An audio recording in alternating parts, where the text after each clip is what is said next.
Marco et Jean-Claude sont très heureux de te présenter le thème suivant. Les hommes ne prendront pas.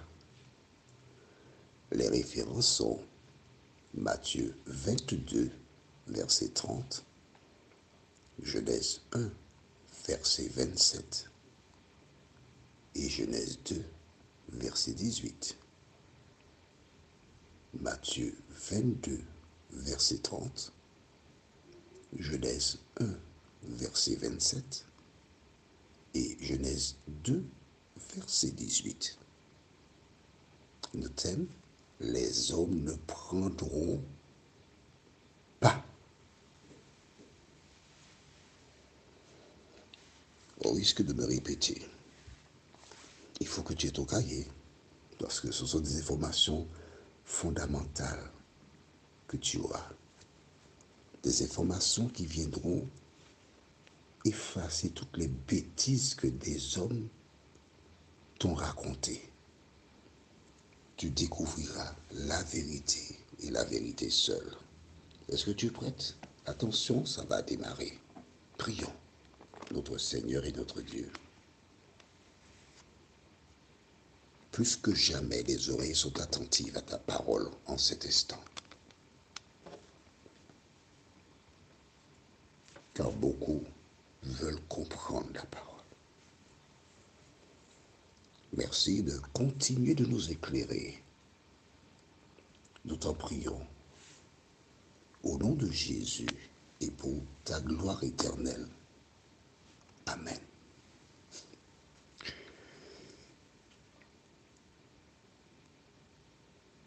Qu'avons-nous découvert la dernière fois? Que ces hommes qui vinrent vers Jésus étaient des agents du diable. Ils ne pouvaient pas comprendre la parole. Et Jésus leur répondit, dans Matthieu 22, le verset 29, Jésus leur répondit, vous êtes dans l'erreur. S'ils sont dans l'erreur, ça veut dire qu'ils sont sous la coupole du diable. Est-ce que c'est clair pour toi? Très bien. Parce que vous ne comprenez ni les Écritures, ni la puissance de Dieu. Ok, écoute-moi attentivement. J'ai été en mesure, avec l'aide du Saint-Esprit, d'expliquer à des personnes sourdes et muettes la parole et elles ont compris. Donc, toi, tu ne devrais pas avoir de problème. Dans la réponse de Jésus, il dit,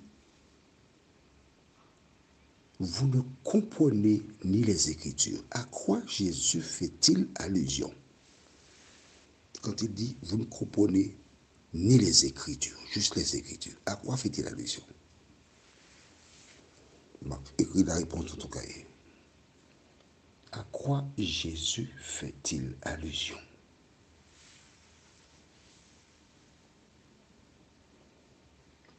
Les nouveaux, ça te paraît bizarre, mais non.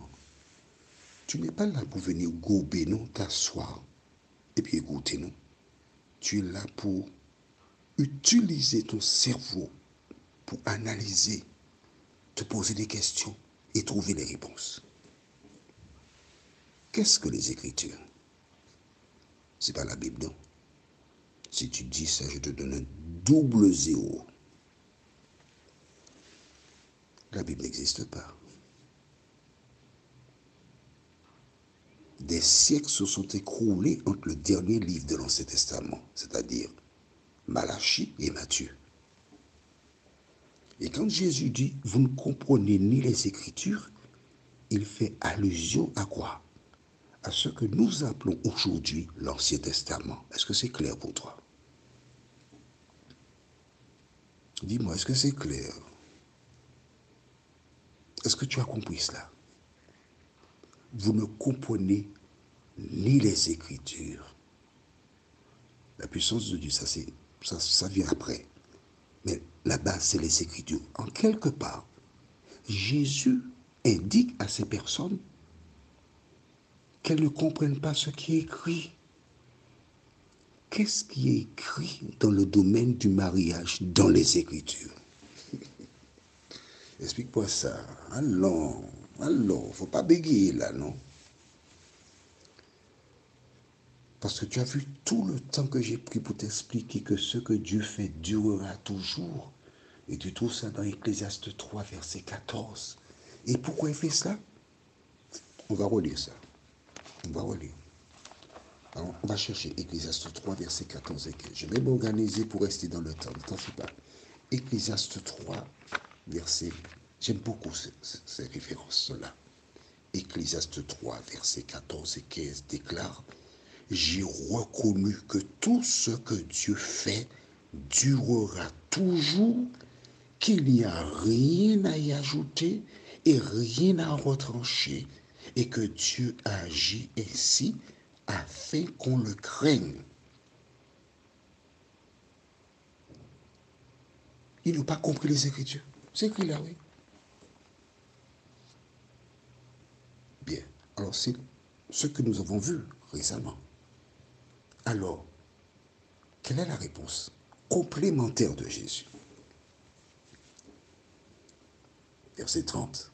Car à la résurrection, les hommes ne prendront point de femmes, ni les femmes de Marie, mais ils seront comme les anges de Dieu dans le ciel.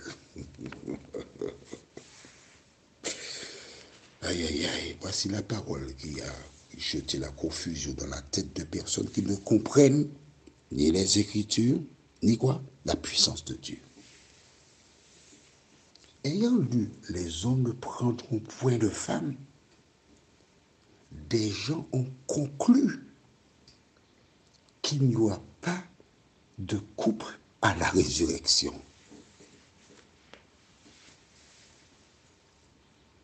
Surtout qu'ils ont vu, ils seront comme des anges, comme des anges. Maintenant, à la lumière de ce que nous avons déjà étudié, tu sais que les hommes ne seront pas physiquement comme des anges. Mais oui, mais c'est pour cela que j'ai vu avec toi le récit de Jésus.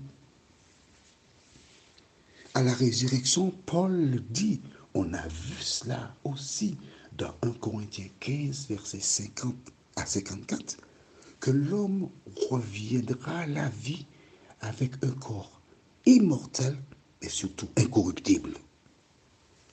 Nous avons vu que Jésus lui-même, à sa résurrection, il avait une forme d'humain,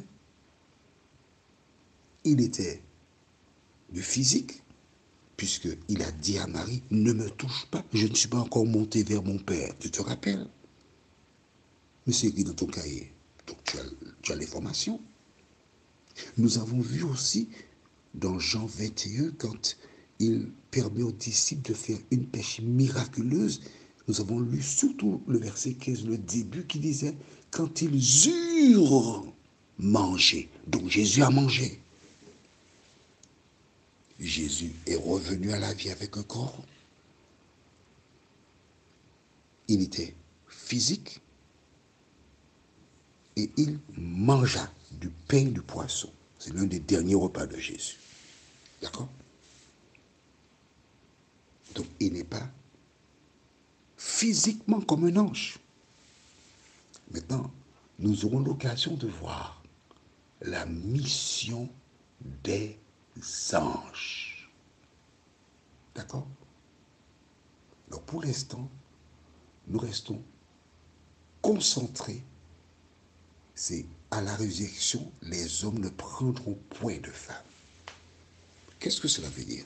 Aujourd'hui, j'ai rencontré Cathy. Elle me plaît, maman, aïe, aïe, aïe. Je m'organise en ouvrant mon encyclopédie verbale. Et je dis à Cathy, oh Cathy, lorsque je t'épose du regard, je suis ébranlé. Et je souhaiterais accoster ma barque à ton port. Oh là là, mes amis. Aïe, aïe, aïe, les pieds de Cathy ne touchent plus le sol. Elle se trouve déjà dans le ciel, voguant. Et alors, Cathy, tel Maître Corbeau sur un arbre perché, en entendant mes belles paroles, elle me dit, oui, monsieur, oh oui, oh oui, oh oui, Claudie. Là, je prends une femme. Il y a des femmes qui regardent, oh là là, oh, les pieds, il travaille, il a déjà sa caisse, il a une super baraque, il a de l'argent. Oh là là, oh, monsieur, oh, je vous aime, monsieur. Là, ça c'est prendre une femme ou prendre un homme. Ce sont des individus, des pécheurs, au cerveau pollué, pour différentes raisons, décident d'épouser des personnes et qui, trop souvent, ne correspondent pas à ce que Dieu a donné. Lisons. Va dans Genèse chapitre 1er. Que dit l'Écriture concernant le mariage? Genèse chapitre 1er, tu as trouvé? Verset 27. Dieu créa l'homme à son image, et le créa à l'image de Dieu. Il créa l'homme et la femme. Dieu les bénit, et Dieu leur dit, soyez féconds, etc. C'est ce que déclarent les Écritures. Le mariage a été institué avant le péché. Et tout ce que Dieu fait durera à toujours. Allons maintenant dans Genèse 2, verset 18. L'Éternel Dieu dit, il n'est pas bon que l'homme soit seul, je lui ferai une aide semblable à lui. Amen et amen. Le plan actuel, c'est que des hommes, des femmes prennent un conjoint. Mais dans le plan initial, c'est Dieu qui donna à Adam une aide semblable à lui. Prions. Merci Seigneur pour la parole. Merci pour la parole qui est, qui demeure, que tu as placée à notre disposition pour nous éclairer. Permets que tes enfants qui étudient, non pas qui lisent, mais qui étudient la parole, sous l'égide de ton esprit, l'Esprit Saint, qui soit en mesure de ne pas ressembler à ces Sadducéens qui étaient des enfants de Satan. Merci Seigneur de nous aider à comprendre que la construction spirituelle ne s'obtient pas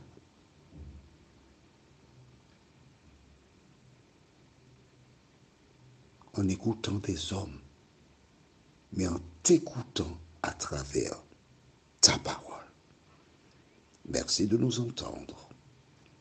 Merci de nous exaucer. Merci de nous conduire dans toute la vérité. Nous t'en prions. Au nom de Jésus et pour ta gloire éternelle. Amen. Que l'Éternel continue de te bénir. Notre étude, la prochaine, c'est « Ils seront comme des anges ». Nous nous appuierons sur Matthieu 22, verset 30. Que l'Éternel continue de te bénir. À bientôt.